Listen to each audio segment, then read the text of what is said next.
गुरुर्ब्रह्मा गुरुर्विष्णु गुरुदेवो महेश्वरः गुरुर्साक्षात् परब्रह्म तस्मै श्री गुरुवे नमः। भक्तजनों, मेरा नाम ब्रजभूषण आर उपाध्याय, ज्योतिषाचार्य, यज्ञाचार्य, वास्तुशास्त्र विशेषज्ञ।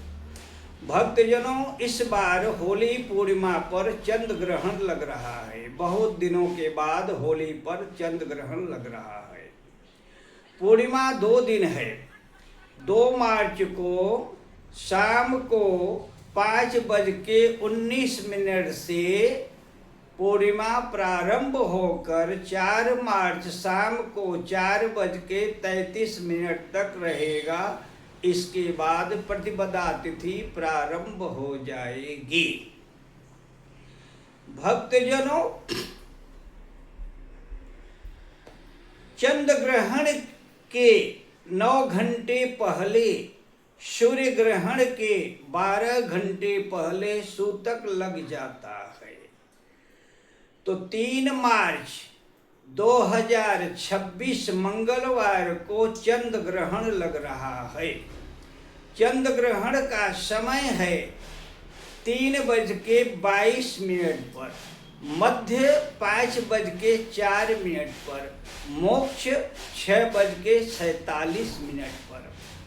सूतक काल कहीं कहीं पर सुबह 9:30 बजे लगेगा और कहीं पर 9:39 पर सूतक प्रारंभ हो जाएगा।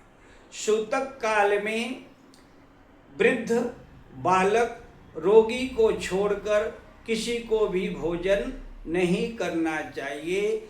सूतक काल में मंदिर के कपाट बंद हो जाते हैं। ग्रहण समाप्त होने के बाद भगवान को स्नान करा के श्रृंगार करके फिर मंदिर के कपाट खुलते हैं।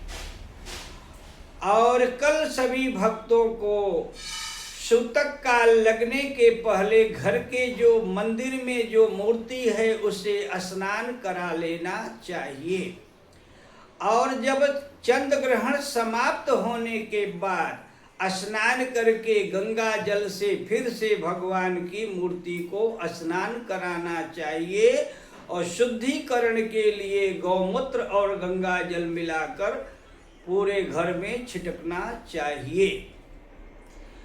भक्तजनों, होलिका दहन के बारे में कई विद्वानों का अलग अलग मत है।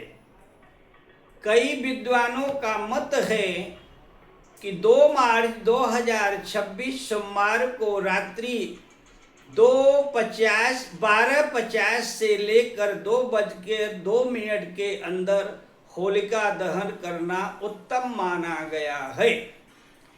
कई विद्वानों का ये मत है कि 3 मार्च 2026 मंगलवार को चंद्र ग्रहण समाप्त होने के बाद 7 और 8 के बीच में शाम को होलिका दहन करना उत्तम माना गया है। हम किसी भी विद्वान के मत का खंडन नहीं करते। भक्तजनों, ज्योतिष परमात्मा से चलता है, परमात्मा ज्योतिष से नहीं चलती। तो परमात्मा जो आपकी आत्मा होकर बैठे हैं, उससे बड़ा ज्योतिषी कौन है? तो अपने आत्मा की आवाज़ सुनो और जैसा अंदर की आवाज़ आती है उसके अनुसार होलिका दहन कीजिए। भक्तजनों, होलिका दहन और रंगों का त्योहार 4 मार्च 2026 बुधवार को मनाया जाएगा। भक्तजनों, हमारे ऋषियों ने पलाश के फूलों से होली खेलने का विधान बनाया है। पलाश के फूलों से होली खेलने से क्या लाभ होता है?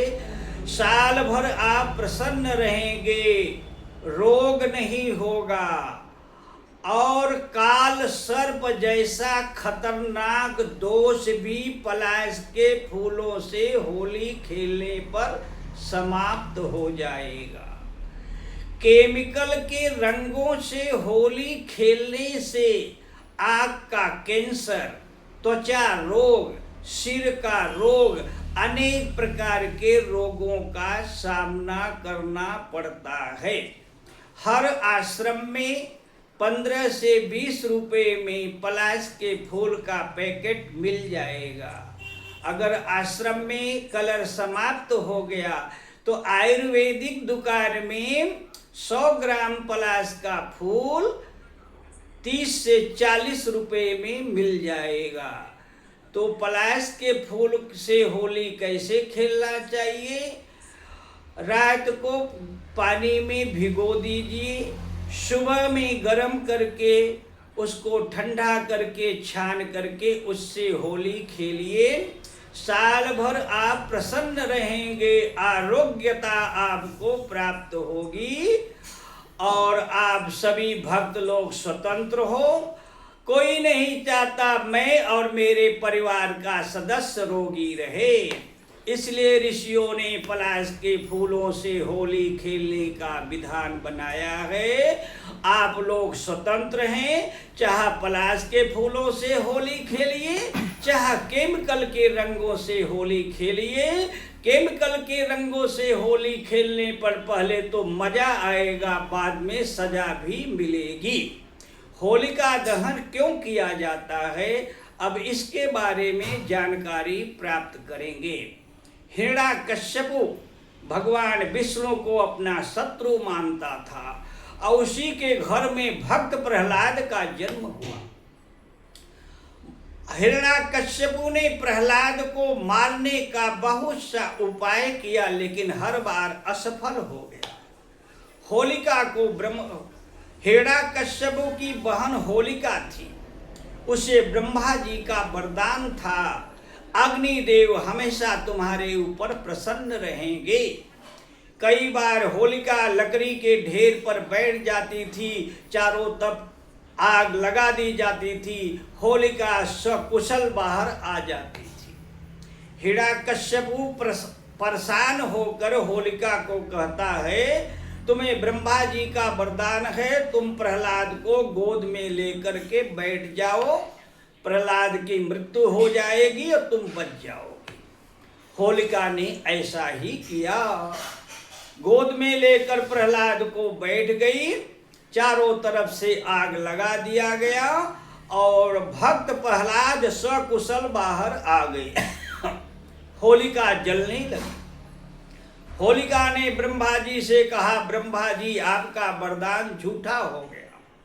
ब्रह्मा जी ने कहा, होलिका मेरा वरदान झूठा नहीं हुआ, जिसने मुझको पैदा किया उस भगवान नारायण के भक्त को तुम मेरे वरदान के द्वारा जलाने की कोशिश किया, इसलिए तुम्हारी मृत्यु हो रही है। तो होलिका की मृत्यु हो जाती है, भक्त प्रहलाद बच जाते हैं। इसलिए हर वर्ष होली पूर्णिमा पर होलिका दहन किया जाता है, होलिका को जलाया जाता है। होलिका की पूजा नहीं होती, पूजा होती है भगवान विष्णु की, भक्त प्रहलाद की पूजा होती है, होलिका पूजन नहीं होता है। असत्य पर सत्य की विजय, अधर्म पर सत्य की विजय, इसलिए होलिका दहन किया जाता है। होलिका दहन के आग जब ठंडा हो जाए तो उसकी राख को घर पर लाना चाहिए और जब वो ठंडा हो जाए चाल करके रख लीजिए, इसमें हल्दी कुमकुम मिला करके तिलक करिए और जिस काम के लिए आप जाएंगे वो काम सफल होगा। क्योंकि असत्य पर सत्य की विजय, अधर्म पर धर्म की विजय, इसलिए होलिका दहन होता है। भक्तजनों, आज हम सभी भक्त लोग होलिका दहन, भक्त प्रहलाद के बारे में संपूर्ण जानकारी प्राप्त किए। जय श्री राम।